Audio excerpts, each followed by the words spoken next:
ગઈકાલે કોંગ્રેસના નેતા અર્જુનભાઈ મોઢવાડિયાએ પ્રેસ કોન્ફરન્સ કરીને સુરતમાં જે રિઝર્વ પ્લોટ એ અંગેની એમને આક્ષેપો કરેલા, પરંતુ આપ સૌને ધન્યવાદ આપું છું કે એ એમની વાત કોઈ મીડિયાએ હાઈક આપી નહીં, કારણ કે સત્યથી ભેગડી હતી. પરંતુ જનતામાં અને મીડિયામાં સાચી હકીકત કેવી જોઈએ એ દૃષ્ટિથી આજે મેં પ્રેસ રાખી છે અને આપ સૌ આવ્યા છો. આપ સૌનું સ્વાગત કરું છું. કોંગ્રેસ દિલ્હીથી માંડીને અહીંયા સંપૂર્ણ હતાશ, નિરાશ, ફ્રસ્ટ્રેટેડ, નેતા વિહોણી, નીતિ વિહોણી સાવ બની ગઈ છે. અને એના જ કારણે ગુજરાતમાં આગામી ચૂંટણીમાં અત્યારથી પ્રજાએ જાણે નક્કી કરી લીધું હોય કે ભાજપની બહુમતી મોટા પાયે આવશે અને સરકાર ભાજપની બનવાની છે. અને એટલા જ માટે કોંગ્રેસ બેબાકડી બનીને ધંધડા વગર, ધડ માથા વગર આક્ષેપબાજીમાં પડી ગઈ છે. અર્જુનભાઈ એક સિનિયર નેતા છે, મારે કંઈ જાજુ કહેવું નથી, પરંતુ હું એમ માનું છું કે 25 વર્ષથી કોંગ્રેસ સત્તાની બહાર હોવાથી એને સરકારની કામ કરવાની પદ્ધતિ એ અંગેનો ખ્યાલ નહીં હોય અને અભ્યાસ કર્યા વગર ઉતાવળે એમને ગઈકાલે આ પ્રેસ કરી છે. ગઈકાલની આ પ્રેસ ઉપરથી જ ફલિત થાય છે કે અમે સાચા છીએ, અમે સુડાના કિંમતી જમીનો બચાવી છે અને ભ્રષ્ટાચાર જેના મૂળમાં છે એવી ભ્રષ્ટ કોંગ્રેસના મોઢે ભ્રષ્ટાચારના આક્ષેપ સોંપતા નથી. એટલે મહેરબાની કરીને કોંગ્રેસના મિત્રોને હું વિનંતી કરું છું કે પૂર્ણ અભ્યાસ કરીને જ કોઈ પણ વાત કરે. કારણ વગરના એ લોકો જ લોકોમાં હાસ્યાસ્પદ બની રહ્યા છે. મારી લોકપ્રિયતા અને પ્રજાની, જનતા સાથેના મારા જે સીધા સંબંધો, સંપર્કો, એને કારણે પણ કોંગ્રેસ અકળાયેલી છે અને મારી પ્રતિષ્ઠા એને ઉપર પ્રહાર કરવા માટે કોંગ્રેસ હવાત્યા મારી રહી છે. અને મારી જે લોકપ્રિયતા છે એનાથી અકળાઈને ચૂંટણીના કારણે કોંગ્રેસ આ ધંધડા વગરના આક્ષેપો કરી રહી છે. હું કોઈ એમનેમ વાત કરતો નથી, મુદ્દાસર વિથ ડોક્યુમેન્ટ્સ આજે આપની વચ્ચે વાત કરવા આવ્યો છું. એમને એમ કીધું છે કે રિઝર્વેશન હટાવીને 27,000 કરોડની જમીન આજના ભાવે એને કંઈક ગણતરી કરી છે. 27,000 કરોડની જમીન મૂળ જમીનદારો અને બિલ્ડરોને આપીને લોકોને ઘી કળા કરી દીધા છે અને એમાંથી કોને કેટલા મળ્યા એની તપાસ થવી જોઈએ. વાત હું થોડી વિગતવાર એટલા માટે કરવા માગું છું કે આપ બધા સરકારના વહીવટથી પરિચિત છો, એટલા માટે હું થોડીક મૂળમાં જઈને વાત કરું છું. સુરત અર્બન ડેવલપમેન્ટ ઓથોરિટી એની સ્થાપના 1978માં થઈ. સુડા એ પહેલો ડીપી પ્લાન એટલે વિકાસ યોજના એ 3/3/1986માં એને મંજૂર કર્યો, જેમાં 182 રિઝર્વેશન સૂચવવામાં આવ્યા હતા. રિઝર્વેશન એનો મતલબ નથી કે આ જમીન આપણી થઈ ગઈ. રિઝર્વેશનનો મતલબ કે આ જમીન ભલે ગમે તેના માલિકની હોય એને રિઝર્વ કરવામાં આવે છે. પછી રિઝર્વેશનના નોટિફિકેશન પછી લેન્ડ એક્વિઝિશનની પ્રક્રિયા સંપૂર્ણ પૂરું થાય, વળતર આપવામાં આવે અને પછી એ પ્લોટ રિઝર્વ થતો હોય છે.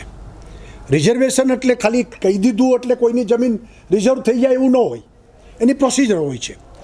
એટલે આ તો માત્ર 182 પ્લોટ 1986માં રિઝર્વ કરવામાં આવ્યા કે ભાઈ અલગ અલગ હેતુ માટે, કોઈ ડ્રેનેજ માટે, કોઈ પાણી માટે, કોઈ સ્કૂલ માટે, તો કોઈ હોસ્પિટલ માટે, કોઈ ગાર્ડન માટે આ બધા પ્લોટ રિઝર્વ કરવામાં આવે છે. પછી પહેલી વખત આને રિવાઇઝ કરી, પુનરાવર્તિત વિકાસ સ્કીમ એ 2004માં થઈ. ત્યાં સુધી કશું જ થયું નહીં, આમાં ખાલી રિઝર્વ કર્યા, એની પ્રોસિજર પણ ન થઈ, અને 2004માં થઈ. ત્યારે ડીપીમાં 182 પ્લોટ રિઝર્વ એની બદલે 285 રિઝર્વ પ્લોટ થઈ ગયા. એને વધાર્યા હશે જે તે વખતે જે કાંઈ. પછી પાછું મારા વખતે અમે ફરી વખત એને રિવાઇઝ ટીપી કરી, અને અમે લોકોએ 8/10/2020 એ અમે એને ફરી વખત રિવાઇઝ કરીને મોકલી. એનો મતલબ એ થયો કે 1986થી 2020 સુધી બહુ જાજી પ્રક્રિયાઓ આમાં થઈ નહોતી, અને બધું એમને એમ કાગળ ઉપર ચાલ્યું આવતું હતું. સુડા દ્વારા જે સેકન્ડ ટાઈમ રિવાઇઝ થયું એમાં 1661 હેક્ટર જમીન, એમાં 201 પ્લોટ રિઝર્વ કરવામાં આવ્યા હતા. 201 પ્લોટ અને 1661 હેક્ટર જમીનને રિઝર્વ કરવામાં આવી હતી. સરકાર સમક્ષ ડેવલપમેન્ટ પ્લાનમાં સૌ પ્રથમ સુરતના શહેરી વિકાસ વિભાગના આ બધા અધિકારીઓ સાથે મારી લાંબી મિટિંગ થઈ, ચર્ચા વિચારણા થઈ, અને બધાના સૂચનોના આધાર ઉપર ડીપી મંજૂર કર્યો. પણ આ ડીપી 2 ભાગમાં મેં મંજૂર કર્યો, કારણ કે રિઝર્વેશન એ સેન્સિટિવ બાબત છે. એટલે આપણે એમ કીધું કે આમાં રિઝર્વેશન બાબત વધુ અભ્યાસ માગે છે, અને એટલા માટે સુરત શહેરના વિકાસને અવરોધ ન થાય એટલા માટે સૌ પ્રથમ રિઝર્વેશન સિવાયની જમીનો માટે પ્રાથમિક મંજૂરી આપી મેં ડીપીની, અને જેનું પ્રાથમિક જાહેરનામું 22/1/2019 અને 7/2/2019ના કોરિઝેન્ડમથી, એટલે કે લોકોના વાંધા વચકા સૂચનો માગવા માટે ગેજેટ પ્રસિદ્ધ કરવામાં આવ્યું. ક્યારે? 22/1/2019, અને એ પણ રિઝર્વેશન સિવાયનો જે કાંઈ આપણે મંજૂર કર્યું એનું રિઝર્વેશન માટે આપણે જુદી રીતે વિચાર કર્યો.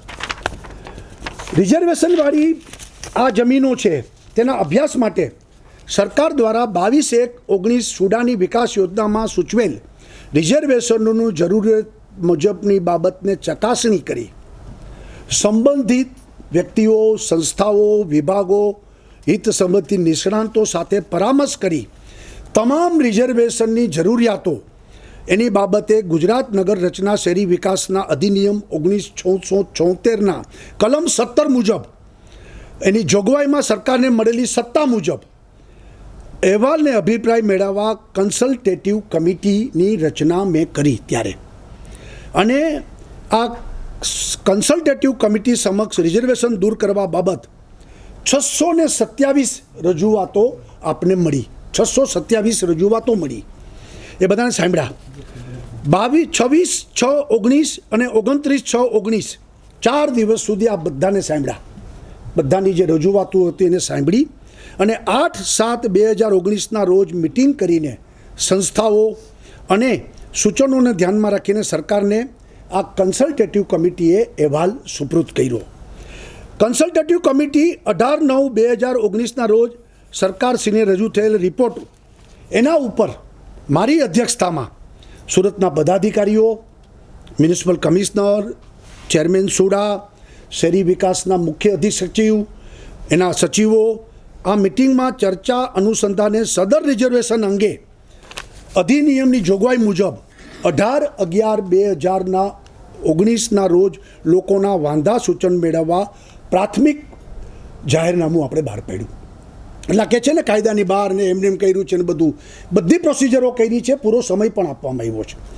પ્રાથમિક જાહેરનામામાં કમિટીએ સૂચવેલ અહેવાલ મુજબ સંપાદનની પ્રક્રિયા સંસ્થા દ્વારા શરૂ કરવામાં આવેલ તે જમીનોમાં, એટલે આમાંય આપણે એવું કર્યું કે જ્યાં થોડી ઘણી શરૂઆત થઈ હોય સંપાદન કરવા માટે, લેન્ડ એક્વિઝિશન માટે, આવી શરૂ કરવામાં આવેલ જમીનોમાં સુડા વિકાસ યોજના જે છેલ્લે બીજો મેં રજૂ કર્યો 2035 સુધીનો, એમાં કોઈ પણ જમીનો માટે સંસ્થા દ્વારા જૂના રિઝર્વેશનને સંપાદનની પ્રક્રિયા સહેજ પણ ચાલુ કરવામાં આવેલ હોય અને ડીપીમાં મુકાયેલા નવા રિઝર્વેશન, એટલે કે ડીપીમાં અધિકારીઓ જે રિઝર્વેશન મૂક્યા છે અને પ્રથમવાર હતા, તે તમામ રિઝર્વેશનો યથાવત રાખવા આ નિર્ણય આપણે કર્યો.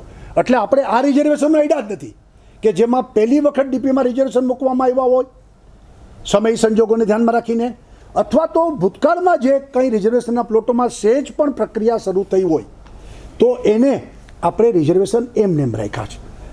આ સિવાયની જે જમીનો છે જેને 34 વર્ષ થઈ ગયા પરંતુ હજી કોઈ પ્રક્રિયા શરૂ નથી થઈ, જેને 16 વર્ષથી વધુ સમય થઈ ગયો 2004 પછી, જેમાં કોઈ પ્રક્રિયા શરૂ નથી થઈ, આ પ્રકારના સંપાદનની પ્રક્રિયા શરૂ થયેલ ન હોય રિઝર્વેશન બાબતે નામદાર સુપ્રીમ કોર્ટે, હાઈકોર્ટ ગુજરાત, હાઈકોર્ટ મહારાષ્ટ્ર, નામદાર સુપ્રીમ કોર્ટ, એમને 2002માં Bhavnagar university versus Palitana sugar mill અને ગુજરાત યુનિવર્સિટીના સંદર્ભમાં 10 વર્ષ ઉપરાંત 10 વર્ષ થઈ ગયા હોય છતાં રિઝર્વેશન થયું ન હોય, પ્રક્રિયા શરૂ ન થઈ હોય, આવા તમામ રિઝર્વેશન રદ ગણવા અને જમીન મૂળ માલિકને પાછી આપી દેવી, આવા ચુકાદા પણ છે. અને તમને કહું કે રિઝર્વેશનવાળી જે જમીનો છે એમાં કલમ 17ની જે આપણે કન્સલ્ટેટિવ કમિટીની રચના કરી અને ત્યાર પછી ટીપીની 20(2) એમાં બહુ સ્પષ્ટ શરત છે. 20(2) એવું કહેવામાં આવ્યું છે કે સત્તામંડળના ડેવલપમેન્ટ પ્લાનમાં એટલે કે ડીપીમાં રિઝર્વેશન હેઠળ રાખેલ કોઈ પણ જમીનો ડેવલપમેન્ટ પ્લાન અમલમાં આવ્યા તારીખથી 10 વર્ષમાં સંપાદન કરવામાં ન આવે, સંપાદન અંગેની કોઈ પ્રક્રિયા શરૂ કરવામાં ન આવે અને જમીન માલિકો દ્વારા જમીન 6 મહિનામાં સંપાદન કરવા માટે સંપાદનની પ્રક્રિયા શરૂ કરવા માટે નોટિસ આપવામાં આવે. માલિક પોતે નોટિસ આપે કે ભાઈ મારી જમીનમાં 10 વર્ષથી તમે કશું કર્યું નથી તો તમે આ 6 મહિનામાં કરો, નહીંતર મને મારી જમીન પાછી આપી દો. એ નોટિસ 6 મહિના અંદર સંપાદન કરવામાં ન આવે એટલે નોટિસ આપીને 6 મહિનામાં પણ સંપાદન ન થયું હોય, પ્રક્રિયા શરૂ ન થયું હોય તો રિઝર્વેશન આપોઆપ રદ ગણવામાં આવે છે. આવું ટાઉન પ્લાનિંગ એક્ટની કલમ 20(2) સ્પષ્ટ છે. એના આધારે સુપ્રીમ કોર્ટના, હાઈકોર્ટના ચુકાદા પણ સ્પષ્ટ છે. હવે સુરતમાં એવું થયું છે, મેં કીધું એમ 34 વર્ષ અને 16 વર્ષથી એવી કેટલી બધી રિઝર્વેશનની જે જમીનો હતી એ આપોઆપ રિઝર્વેશન એનું કાયદા મુજબ રદ ગણાય. એટલે 100% જમીન માલિકને પાછી આપવી પડે આપણે. હવે મોઢવાડિયાએ એમ કીધું છે કે 50% જમીન તમે આ લોકોને પાછી આપીને 27,000 કરોડ આજના માર્કેટ વેલ્યુ મુજબ તમે આ લોકોને લાભ કરાવ્યો છો. મારે ઊંધું કહેવું છે કે ત્યાર પછી આ બધા લોકો સાથે અમે બેઠા, બધાને સમજાવ્યા અને કીધું ચાલો એ રિઝર્વેશન રદ કરીએ, પરંતુ હું ટીપી સ્કીમ તાત્કાલિક લાગુ કરી દઉં છું. અને ટીપી સ્કીમ લાગુ કરીએ એ વિસ્તારમાં એટલે આ જમીનમાંથી 40% જમીન, આજે દરેક ટીપી જ્યાં બને છે ને 40% જમીન સરકાર મફત મેળવે છે, મહત્તમ 40% છે. એને બદલે મેં કીધું 50% જમીન તમારે ટીપીમાં અમને આપી દેવાની અને 50% જમીન અમે તમને આપી દે. આપણી 100% વહી જતી હતી, એને બદલે 50% જમીન આપણે લીધી. એટલે મોઢવાડિયાના હિસાબ મુજબ 27,000 કરોડ 50% એને એના ગણ્યા છે તો આ બાજુના 50%ના 27,000 કરોડ થાય. તો 27,000 કરોડ રૂપિયાની જમીન સુડાની અમે બચાવી છે. આ વાત બહુ સ્પષ્ટ છે.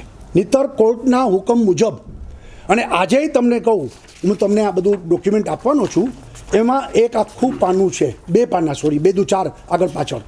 આટલી બધા લોકોએ હાઈકોર્ટમાં અત્યારે રીટ પિટિશન પોતે કરેલી છે એની જમીનો માટે કે ભાઈ અમને અમારી જમીન પાછી આપો, 10 વર્ષથી વધુ સમય થઈ ગયો છે ને સરકારે કશો ઉપયોગ કર્યો નથી. આટલા બધા લોકોએ આ બધી અરજીઓ કરી છે અને ચુકાદાઓ સ્પષ્ટ છે. તો 100% જમીન આપણી વહી જાત, એને બદલે 50% જમીન સરકારે સુડાને અપાવી છે. એના માટે બધી કમિટીઓ બનાવી, કન્સલ્ટન્ટિવ કમિટીએ રિપોર્ટ આપ્યા, રિપોર્ટના આધાર ઉપર આ બધાને મનાવ્યા, અને જ્યાં આપણે કશી પ્રક્રિયા કરી નથી અને એ જમીનો આપણે એમાંથી 50% ટીપી તાત્કાલિક અમલ કરી, 10% વધારે કરી, એટલે લગભગ 35 હેક્ટર જમીન આપણે વધારે લીધી, જે 40% મેક્સિમમ કરત એને બદલે 50% કરી છે. એટલે આમાં એક પણ રૂપિયાનું કંઈ ખોટું થયું નથી. ઉલટાના સરકારે સમય સૂચકતા વાપરી અને ઝડપથી નિર્ણય કર્યો, માટે 50% જમીન આપણી બચી, અને આ કિંમત એ ગણે છે મુજબ હોય તો 27,000 કરોડ બચાવ્યા છે, આપણે ગુમાવ્યા નથી. મિત્રો આપણા સંપૂર્ણ જાત ચુકાદાઓ સ્પષ્ટ છે. ચુકાદાની નકલ પણ જોતી હશે તો મારી પાસેથી આપ સૌ મેળવી શકશો, અને એ સિવાયના બધા નોટિફિકેશન મેં તમને આપેલા છે. કહેવાનો મતલબ એ છે કે કોંગ્રેસ સંપૂર્ણ દેશભરમાં પ્રજાએ એને જાકારો આપ્યો છે. નરેન્દ્રભાઈ અને અમિતભાઈના નેતૃત્વમાં ભારતીય જનતા પાર્ટીમાં સંપૂર્ણ વિશ્વાસ આજે લોકો જ્યારે ધરાવી રહ્યા છે, ત્યારે ભાજપની અને મારી ઇમેજને નુકસાન પહોંચાડવાના બદઇરાદાથી આ પ્રેસ કરેલી છે. બધા ડોક્યુમેન્ટ સામે છે, અને આ ડોક્યુમેન્ટના આધાર ઉપર આ વાત હું કરું છું. અગાઉ પણ જ્યારે રાજકોટની જમીન માટે મેં કોર્ટમાં બદનક્ષીનો દાવો માંડેલો જ છે, એમાં તો ખુલ્લા બદનક્ષી થાય એ પ્રકારના મારા વિરુદ્ધ આક્ષેપ કર્યા હતા. કોર્ટે સમન્સ પણ કાઢ્યા છે, રાજકોટથી પણ કોર્ટે કાઢ્યો છે, ગાંધીનગર કોર્ટે પણ સમન્સ કાઢ્યા છે, અને એ કેસ ચાલી રહ્યા છે. આમાં બહુ એને સમય સૂચકતા વાપરી છે, ધ્યાન રાખીને વાત કરી છે, પરંતુ મેં મારા વકીલોને પણ આ પત્રો આપેલા છે, ચકાસે છે, જોઈએ, પણ પ્રજાને સાચી વાત ખબર પડે. અને એ વખતે સુરતમાં 2018માં મારું સન્માન કરવામાં આવ્યું હતું. ત્યાં આગળ આખો હોલ ભરાઈ ગયો હતો કે અમારા 30 વર્ષ જૂનો પ્રશ્ન તમે પતાવ્યો છે, અને પતાવ્યો છે એમાં પણ બધાની વિન વિન સિચ્યુએશન છે. સરકારને 50% જમીનનો લાભ થયો છે, 50% ખેડૂતોને લાભ થયો છે, અને સુડાનું ડેવલપમેન્ટ જે રોકાઈ ગયું હતું એ ડેવલપમેન્ટ ખુલ્લું થઈ ગયું, અને મોટા પાયે ઝડપથી ડેવલપમેન્ટ પણ ચાલુ થઈ ગયું. આ પ્રકારના ઝડપી નિર્ણય આપણે કર્યા છે. અને નિર્ણય કરતી વખતે ત્યારે મેં સુરતમાં કીધું હતું, ને છાપાઓએ હેડલાઇન મારેલી, એની પણ ઝેરોક્સ મારી પાસે એ વખતની છે. અને ત્યારે મેં કીધું હતું કે સુરતમાં 1 ઇંચ જમીન મારી નથી, ક્યાંય મારા કોઈ ભાગીદાર પણ નથી. અમદાવાદમાં પણ મારી 1 ઇંચ જમીન નથી ને ભાગીદાર. એટલા માટે હું શહેરી વિકાસ વિભાગમાં ઝડપથી નિર્ણય કરી રહ્યો છું. મારો કોઈ અંગે સ્વાર્થ નથી. અને આ નિર્ણય મને ખબર હતી કે આ બધું જોખમ છે, પરંતુ ઈમાનદારીથી પ્રજાના હિતમાં આપણે આ જોખમ ઉઠાવીને આ નિર્ણયો કર્યા છે, જેનાથી બધાને લાભ થયો છે. અને આ નિર્ણય કરવાની તાકાત પણ એ હતી કે મારું કોઈ અંગત હિત ક્યાંય જોડાયેલું નહોતું, માટે હું આ નિર્ણય કરી શક્યો હતો. અને એટલા માટે આ સુપ્રીમ કોર્ટના જજમેન્ટો પણ મારી પાસે છે, હાઈકોર્ટના જજમેન્ટો પણ આવેલા છે. મેં કીધું એમ હાઈકોર્ટમાં આટલી બધી અરજીઓ 4 પાના, એટલા બધા ખેડૂતોએ અત્યારે પણ ઓલરેડી ત્યાં દાવા પેન્ડિંગ છે, કારણ કે આ થઈ ગયું છે અને કોર્ટમાં રજૂ નહીં કર્યું હોય. અને એ વખતે જે મેં સુરતમાં જ્યારે પ્રેસ લીધી હતી 15 નવેમ્બર 2019, કે એમાં પણ ત્યાંના લોકોએ ટાઇટલ માર્યા હતા કે સુરતમાં મારી કોઈ જમીન નથી, એટલે જ રિઝર્વેશન છૂટા કરવાનો નિર્ણય હું કરી શક્યો છું, રૂપાણી. આ બધું આપણે પારદર્શક રીતે આટલી બધી 450 ટીપી સ્કીમ, આટલા બધા ડીપી પ્લાન, આટલા બધા જેને કે પેન્ડિંગ પ્રશ્નો શહેરી વિકાસના આપણે સોલ્વ કર્યા છે. બધા કાયદા મુજબ કર્યા છે, પ્રોસિજર મુજબ કર્યા છે. કોઈ વસ્તુ આપણે એમને એમ કરી નથી. કે કોંગ્રેસ મારી લોકપ્રિયતાથી અકળાયેલી છે. ઇવન રાજીનામા આપ્યા પછી પણ મારી લોકપ્રિયતામાં વધારો થયો છે, ઘટાડો નથી થયો. અને એટલા માટે કોંગ્રેસ પાસે કશા 5 વર્ષમાં મુદ્દા નથી. એટલે આવા ધંધડા વગરના, ધડમાથા વગરના, બેબુનિયાદ આવા આક્ષેપો કરે છે. રાજકોટમાં પણ 70 કરોડની જમીન કાયદેસર સેબીએ વેચેલી છે, 100% ચેકથી લીધેલી છે, અને 500 કરોડના ગોટાળાની વાત કરે. હાસ્યાસ્પદ છે, લોકો પણ કોઈ વાત માનતા નથી. અને આજે સુરતના લોકોને પણ તમે પૂછી શકો છો, બધા જાણે છે. બીજું કે 2018નો નિર્ણય અને આજે કેમ ભાઈ યાદ આવે છે? તે દી કોંગ્રેસ ક્યાં ગઈ હતી? તે દિવસે એ પછી તો ઘણી બધી વિધાનસભાઓ મળી, કોંગ્રેસના નેતાઓ ઘણા બધા નિવેદનો કરતા હતા કે તેથી કેમ આક્ષેપો ન કર્યા. એટલે આ બધું પૂર્વયોજિત અને જેને કહીએ કે ફ્રેમવર્ક સાથે કામ ચાલે છે. આમાં કશું જ સાચું નથી. હું ગભરાતો પણ નથી. મારી આજે પણ ચેલેન્જ છે, એક વસ્તુ ખોટી કરી હોય તો દેખાડે. અમે 5 વર્ષ ઈમાનદારીથી કામ કર્યું છે.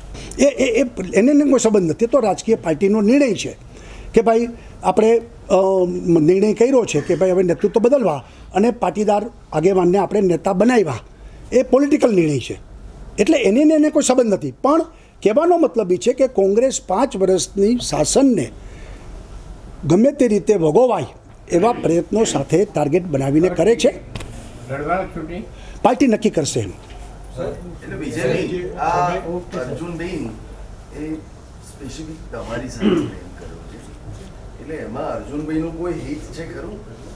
જમીનો સંદર્ભે સુરત ખાતેની લેન્ડમાર્ક હશે, મને ખબર નથી અને હું એવો ઉતાવળે આક્ષેપ કરવું વ્યાજબી નથી. પણ મેં ઇનડાયરેક્ટલી કીધું છે કે મારી એક ઇંચ જમીન ક્યાંય નથી. બાકી બધાની કેટલી જમીનો ક્યાં છે એ મને ખબર છે.